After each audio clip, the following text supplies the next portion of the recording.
бір жолдарын. Ертең сол өліп кетсе не істейміз? Қалай үміт етеміз олар жәннатқа барам бармаймын деп? Қиналып жүреміз ғой, дұға қылайық па қылмайық па деп. Шынымен де осы нәрселерге әрқашан жаңағы талпыну, іздену керек екен. Міне сол және бір болған шешесі дүниеден қайтты, намазхан болып қайтты, одан кейін бір жылға жуық намаз оқып, одан да артық болмайды, білмеймін, сол Алла тілегі қабыл етілгеннен кейін. Сонымен жүрді, бір күні шешесі сол намаз қылған күйінде қайтыс болған кезде, ол бауырымыздың достарының көпшілігі мұсылман болып шықты да, жаназасын мешітте барып шығаратын болып қалды. Сонда оның мешітіне нағыз сүннетті ұстап, дінді ұстап жүрген 200-ден астам бауырлар барып жаназасына тұрды. Шешесін жуғу мәселесінде қатысып жатыр мұсылман қарындастар. Шешесін көтеру, алып жүру біреудің қолына жеткізбей қойды. Туғандары ұстай алмай қалды нәсілканы. Мұсылман бауырлар жаназасын шығарды. Әрқайсының қолында мұсылман қорғаны, не оқимын деп түнімен жаттап келген, барып жаназасын оққан, апарып қабірге қойғанда қай дұғаны айту керек, қалай көму керек, қалай не істеу керек, таза сүннет бойынша шешесі кетті да. Субханалла. Кейін жігіттің өзі келіп айтты, мен бір жағынан қиын, шешеңді қимайсың, бір жағынан қуанып тұрмын дейді. Өйткені мен ешбір уайымдамастан, күдіктенбестен анама дұға қылу мүмкіндігіне ие болдым дейді. Өйткені мұсылман күйінде кетті ғой дейді. Субханалла, бұл үлкен нығмет. Бұны түсінуіміз керек, бұған жеткізуіміз керек. Өйткені пайғамбар Мұхаммед Мұстафа саллаллаху алейхи вассаламға байланысты бір оқиғаны айтып кетейік. Енді Аллах тағала баршамызды кешірсін, кемшіліктеріміз болса әйтеуір жасырсын, біздің жақсылығымызды асырсын, бізге сауапты іске ұмтылуға нәсіп етсін. Осы дінді бізге үйретіп кеткен пайғамбар Мұхаммед Мұстафа саллаллаху алейхи вассаламның басынан өткен бір жағдайлар бар. Сол жағдайдың біреусі, бір арабтың үлкен шейхі осы Қазақстанның жеріне келеді. Соның балалар енді сұрақ қойды. Ана сұрақты қояды, мына сұрақты қояды, кей кезде әйтеуір ойға келмейтін сұрақтарды қояды, шейхтің өзі білмейтін сұрақтарды қояды дегендей. Сол сұрақтардан қойып жатқан кезде сұрақтың біреусінде бір жігіт жаңағы арабтың шейхіне сұрақ қояды. Пайғамбарымыздың шешесі жәннатқа бара ма деген сұрақты қояды. Шейх үндемей қалды дейді, түсі бұзылды, жауап бермеді дейді. Естімеген сияқты отыра берді. Біраздан кейін пайғамбарымыздың шешесі жәннатқа бара ма деп қайттан қойдан жігіт қоймай дейді. Сосын шейх жайлап бұрылып жүріп кете бастады дейді.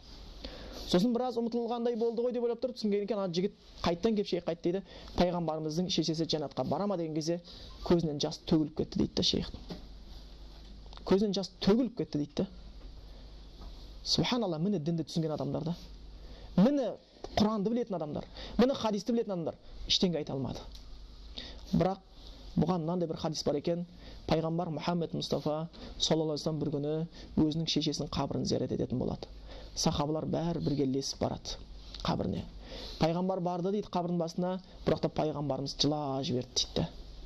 Жылап жіберді, сосын дауыстап айтты дейді біздің бәрімізге: мен Аллах тағаладан шешем үшін кешірім сұрайынша рұқсат берші деп сұрап едім, Аллах рұқсат бермей қойды дейді. Рұқсат бермей қойды дейді. Сосын мен айттым: иә Алла, ондай болса шешемнің қабірін зиярат етуге рұқсат берші деп, рұқсат деп айтты дейді. Жылады дейді.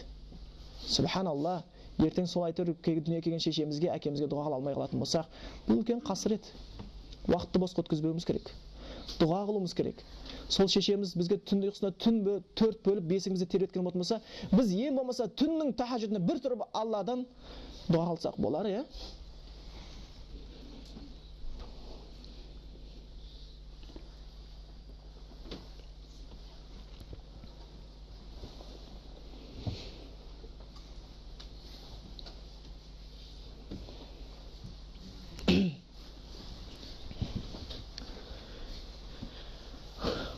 Аллах тағала әке-шешелерімізге иман берсін, дінді түсінуді нәсіп етсін, жалған ұғымдардан сақтасын, Аллахтың Құранындағы ілімдерін нәсіп етсін, пайғамбарымыздың өсиеттерінен ілім алуды нәсіп етіп, олардың шынымен де мұсылманшылығын көзі тірімізде көріп, қуануды Аллах баршамызға нәсіп етсін.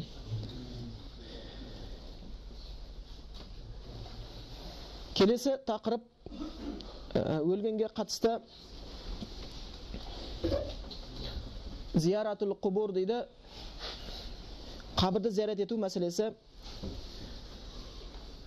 Бұл да мұсылманшылықта білуіміз керек. Қазір өйткені қабірді зиярат ету екі түрде тұрады.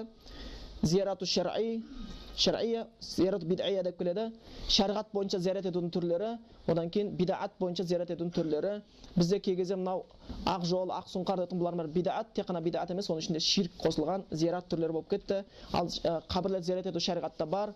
Пайғамбар Мұхаммед Мұстафа саллаллаху алейхи вассалам өзі де түннің ортасында пайғамбарымыз үйіменен қабірстан өте жақын болатын, Бақиғ деп аталатын қабірстан. Ол жер әлі күнге дейін бар, 15 ғасырға асып бара жатыр. Сол қабірстанның бар болғанына ол жерде 10 мыңға жуық сахаба жатыр. Сол жерде пайғамбарымыз баласының денесі де жатыр. Сол пайғамбарымыз үйінің қасында болатын еді. Пайғамбарымыз кей кезде орнынан тұрып, сол қабірге барып дұға етіп қайтатын еді. Сондықтан ислам шариғатында қабірді зиярат ету бар, бірақ мұсылманның қабірін. Қабір зиярат ету деген мақсатымыз екі мақсат. Бірінші, өлетінімізді еске алу, екіншісі сол өлгендерге дұға қылу. Оларға жәрдем сұрау, оларға кешірім сұрау, олардан сұрау емес. Біздегі қазіргі нәрсе ақыретті ойлау емес, дүниені ойлап барады да.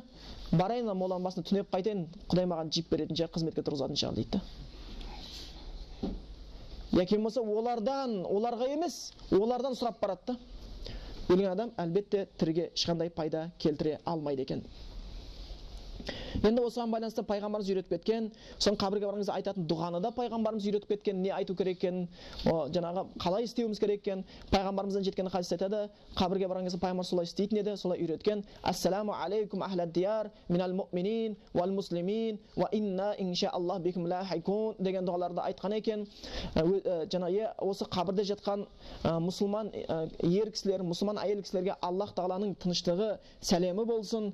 Және Ва инна иншааллаху бикум лахиқун. Иншааллах деген сөзді бәріміз білеміз ғой, аудармасы қалай?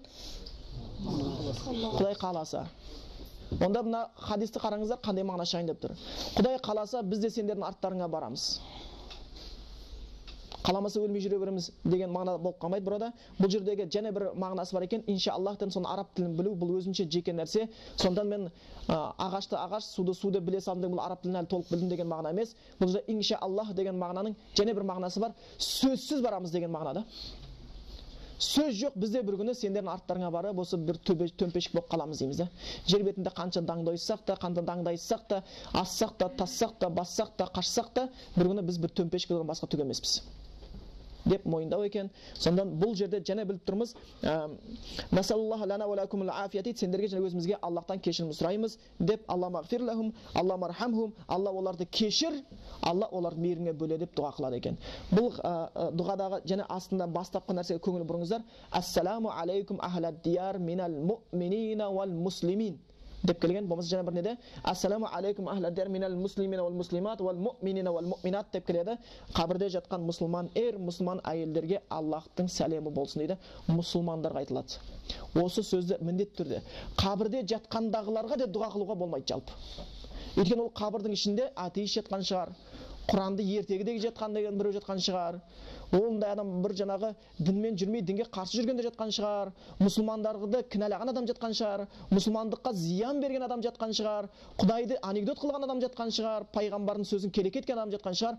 Оларға дұға жоқ, оларға азап ояқта жатқан жер. Сондықтан ол жерде мұсылмандарға болсын Аллахтың тыныштығы дейміз. Сондан бұл дүниеде сен дінді ұстап өтпесең, өлгеннен кейін де артта қалғандардың дұғасының пайдасын көре алмайды екесің.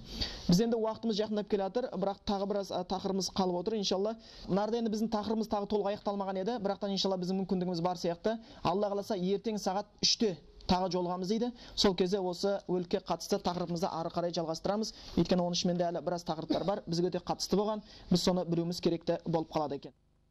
Субханакаллаху бихамдика, ашһаду ан ла илаха илля анта, астағфирука ва атубу илейк.